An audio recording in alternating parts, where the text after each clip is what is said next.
Doctor ये मैं बचना कौन नहीं।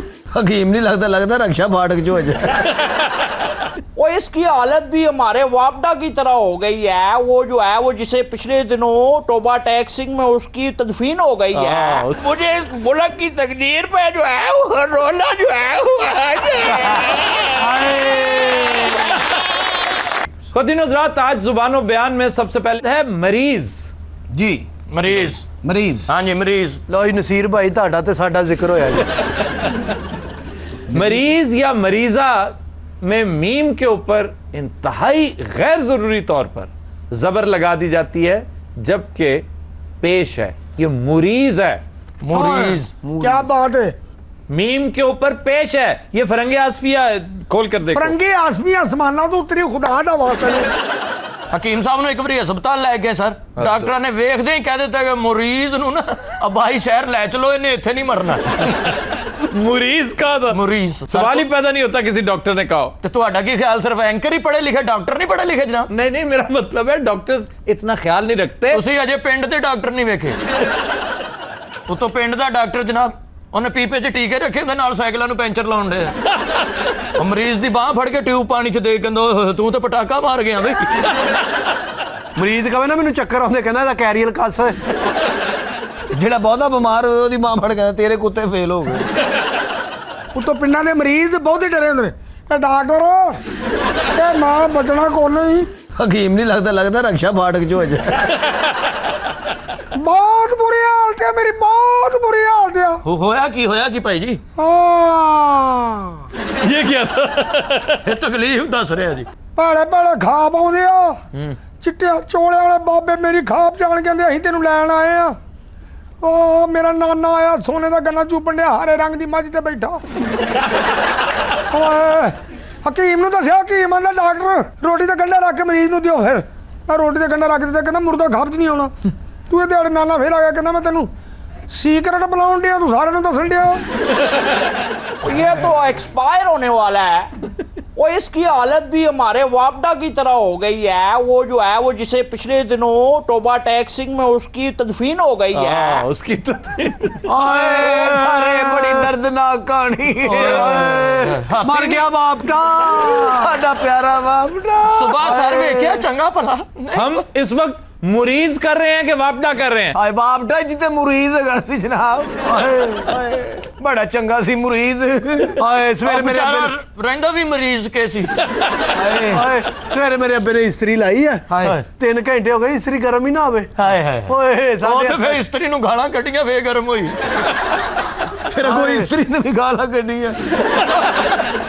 क्यों रोंडे चार मुंह वाले सोच। बापटा मरिया लोगों ने खंबे पे चढ़ चढ़ के अफसोस किया। आए भाई लोगों ने चढ़न दी की थी, ये नहीं पता कीता है खंबा भी है कि नहीं। 2-3 बंदे ते हकीम साहब ते चढ़ गए। ये मैं जान दी रेंटल ने मार जाना ते एक दी था 2 जम दी रेंटला रेंटला मैं टूर परदेस गया ते मीटर कटिया।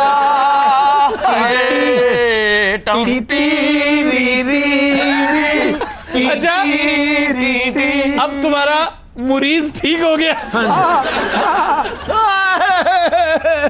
क्यों समझ नहीं आ रही।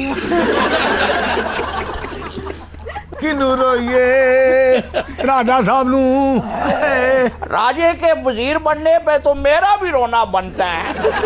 अगर मैं रोया तो मुझे जो है वो कौन चुप करवाएगा? नहीं जरा रो, मुझे इस मुल्क की आवाज रोने वाली अम्माइयां आ गई है। मुझे इस मुल्क की तकदीर पे जो है वो रोना जो है वो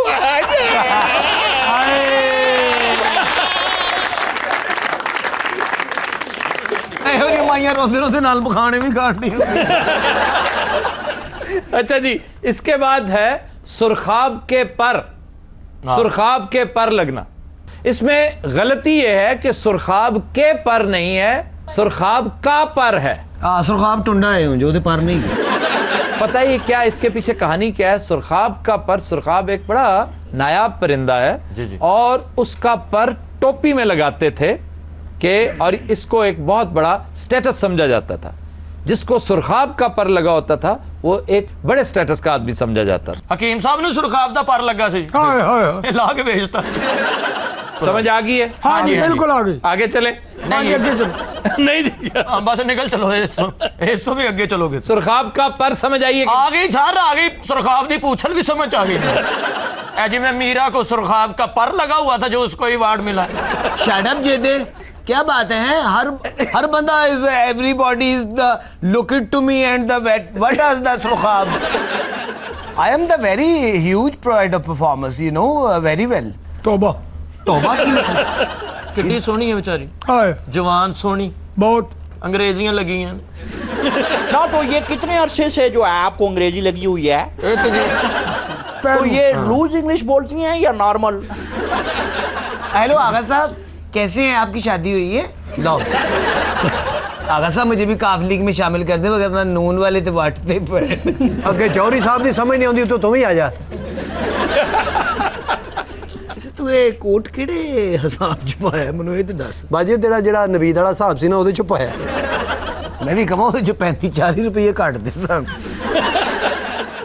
देखिए आफ्ताब साहब, बात ये है, सॉरी टू से, सीरियस बात करनी है? मैं सीरियस सुन रहा हूँ तो मैं सीरियस ही कह रही तो हूँ। कहो क्या? I am very alone. मैंने सख्ती से मना किया था इस हरकत से। कौन सी हरकत? ये जो शुरू हो जाती है। सर विचों विच ਤੁਹਾਡਾ ਵੀ ਰੂਹ ਲੱਗਣ ਡਿਆ, ਸਾਨੂੰ ਤੁਸੀਂ ਬੇਵਕੂਫ ਨਾ ਬਣਾਓ। ਮੈਂ ਤੁਹਾਡੀਆਂ ਨਾ ਲੁੱਕਾਂ ਵੇਖ ਰਿਹਾ ਸਾਰੀਆਂ, ਸਾਨੂੰ ਤੁਸੀਂ ਸੱਚੇ ਹੋਣ ਲਈ ਜਰਾ ਗੁੱਸਾ ਵਿਖਾਉਂਦੇ ਤੇ ਉਧਰ ਜਾਂਦੇ ਹੀ ਨਰਮ ਹੋ ਜਾਂਦੇ। ਬਾਜੀ ਇਧਰ ਇਧਰ ਇਧਰ ਉਹ ਲੈਵੇ ਲੱਗਦਾ ਦੁੱਧ ਵਾਲਾ ਆ ਬਾਜੀ, ਆ ਦੁੱਧ ਪਵਾ ਲਓ।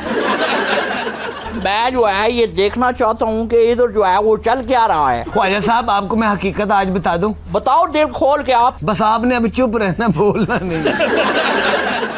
मीरा जी, क्या है? आपकी शादी जो है वो हो गई है? हो गई है भरावा, मेरी शादी हो गई है। तो कोई ये आपके डर से कह रही है। बात सीधी सीधी करें आप ही, आज मेरा मीटर बहुत घुमा हुआ है। उधर क्या देख रहे हैं? हकीम सबको पसंद कर रहे हैं। उस चुड़ैल में आपको क्या नजर आता है? ਬਹੁਤ ਸਖਤ ਆਦਮੀ ਨੇ, ਉਕਾੜੇ ਲੈ ਜਾਣੇ ਨੇ। 50 ਮੱਝਾਂ ਨੂੰ ਜਦੋਂ ਪੱਠੇ ਪਾਉਣੇ ਪਏ ਤੁਹਾਡੇ ਆਪਣੇ ਪੱਠੇ ਖਿੱਚੇ ਜਾਣੇ। ਤੇ ਤੁਹਾਡੀਆਂ ਤੇ ਪੱਠੀਆਂ ਵੀ ਹੈ ਨਹੀਂ। आफी, you have 15 buffaloes। मुझे क्यों शरीक गुफ्तगू कर रही हो तुम? वैसे सही ਉਹ गल है। ਸ਼ਰੀਕ ਕੇ ਹਯਾਤ ਬਣਾਉਣਾ ਚਾਹੁੰਦੀ ਹੈ। ਬਾਜੀ ਉਹ ਬੂਟ ਵੇਖ ਲਓ, ਉਹਨਾਂ ਨੇ ਪਹਾੜਾਂ ਤੇ ਚੜਨ ਵਾਲੇ ਪਾਏ ਨੇ। ਬੂਟ ਬਰਫ਼ ਚੋਂ ਕੁੱਤੇ ਲੱਭਣ ਵਾਲੇ ਨੇ। ਇਹਦਾ ਮਤਲਬ ਤੁਹਾਨੂੰ ਬਰਫਾਂ ਚੋਂ ਲੱਭਿਆ। Meera ji, I like it। ਆਗੇ ਵਿੱਚ ਬੀਂਡਾ ਜਿਹਾ ਲਾਇਆ। ਜਿਵੇਂ ਚਾਹ ਵਾਲੀ ਦੁਕਾਨ ਤੇ ਛੋਟਾ ਨਹੀਂ ਲੱਗਾ ਹੁੰਦਾ। सीधे मेरे दिल को आपकी आवाज फाड़ देती है। तो तुम्हारी आवाज और बहुत कुछ फाड़ देती है। मैं तेरा मुंह फाड़ दूंगा। अकेले चाहे मुझे एक घूंट लगवाए। प्यार बढ़ता है इससे। ਉਹਦਾ ਪਿੱਛਾ ਛੱਡ ਦੇ, ਤੈਨੂੰ ਨਹੀਂ ਪਤਾ ਉਹ ਕਿਸ ਇਲਾਕੇ ਦਾ ਹੈ। ਰਾਵੀ ਦੇ ਕੰਢੇ ਉੱਤੇ ਜਿੰਨੇ ਗਾਉਂ ਨੇ ਨਾ, ਅੱਲਾ ਮਾਫੀ ਦੇ। तो ये क्या इलाका गैर है? ਗੈਰ ਇਲਾਕੇ ਨੂੰ ਤੇ ਆਲੂ ਪੁੱਟ ਪੁੱਟ ਮਰ ਜਾਏਗੀ ਨਾਲ ਸੇ ਕਿ ਹੀਰੋਇਨ ਫਿਲਮ ਦੀ। ਇੱਥੇ ਵਿਆਹ ਕਰਾਂਗੇ ਨਾ ਲਾਹੌਰ 'ਚ। ਚਲੋ ਕਦਮ ਕਦਮ ਚਲੋ ਨਾ, ਤੇਜ਼ ਚਲੋ। ਪਹਿਲਾਂ ਭਲਾ ਕੀ ਕਹਿਣਾ ਉੱਥੇ? ਆ ਖੁਰੀ ਪੱਟੀ ਆਇਆ, ਆ ਕਦਮਾਂ ਦੇ ਜ਼ੋਰ ਦੇਵੇ ਆਇਆ, मर जाएगी। मुझे तो यकीन नहीं हो रहा ये खान साहब ब्याह का आपकी बात कर रहा है। ये क्या है यार? ये क्या कर रही है? ਤੂੰ ਇਹਨੂੰ ਵੇਖਿਆ ਇੱਥੇ ਅੰਗਰੇਜ਼ੀ ਬੋਲਦੇ? should be count account to me teen not knowing noodles। ਉੱਥੇ ਤੇ ਇਹ ਧੋਤੀ ਬੰਦ ਨਹੀਂ ਉੱਥੇ। और दरख्त नाल नहीं तो उठे तो देख लो, ये समझा ही सकते हैं। सच। अच्छा मीरा जी, मेरा धोती का रोला ही नहीं है। सर आप कराटे भी खेलते रहे? हाँ। ਲੈ एक फ्लाइंग किक मारो। मैं कराटे करता रहा हूँ, खेलता ये कोई गेम है? हकीम साहब ने भी कराटे सीखे थे जनाब। मार्शल आर्ट्स है, बड़ी सीरियस चीज है। इन्होंने धोती बन के फ्लैंक किक मारती है। सारा खाड़ा इंज बह गया। हकीम साहब जो कुछ कह रहे हैं उस इलाके के बारे में वो दुरुस्त है। इलाके के बारे में की बात तो मैं तो मैं मानती उसी इलाके से हूँ, वो ठीक कह रहे हैं। नहीं, आप अब उस इलाके। खुदा की कसम मैं उसी इलाके से हूँ। फिर मुझे बोल के दिखाएं आप। क्या बोल के? मुझे यकीन नहीं आ रहा। आप तो इतनी क्यूट स्माइल है, देखो जरा। मीरा जी, ओह इस भाई तो लगी चढ़ी कोई नहीं। आफी, आज आपने सुरमा पहना हुआ है। Your eyes is very big and the you know ਉਧਰ ਗੱਲ ਕਰੋ ਤੁਸੀਂ ਹੁਣ ਗੁੰਗੇ ਨੀਲ ਕਪੂਰ ਬਣ ਕੇ ਮੇਰੇ ਵੱਲ ਵੇਖਣ ਲੱਗੇ ऐसे ही आप घर जाके मेरे बारे में कभी सोचते तो होंगे? मैं सोचता हूँ कि अल्लाह ताला ਇਹਨਾਂ ਨੂੰ जब- ਮੌਤ ਦੇ ਦੇਵੇ ठहर जो भी बात मुकम्मल तो लेने दो। मर जाना किसी गरीब के काम ना आना